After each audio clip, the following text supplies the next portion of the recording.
कुरकुरीत स्नॅक्स आणि तोही गव्हाच्या पिठाचा. चला सुरुवात करूया.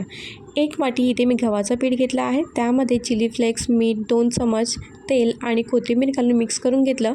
आता त्यातलं 2 चमच आपण साईडला काढून ठेवायचं आहे आणि उरलेल्या पिठाचा चांगला असा डो करून घ्यायचा आहे. त्यानंतर 2 मीडियम साईजचे बटाटे मी इथे बारीक मॅश करून घेतले आहेत. त्यामध्ये जिरा, लाल मिर्च पावडर, मीठ आणि चाट मसाला घालून ते मिक्स करून ठेवायचं.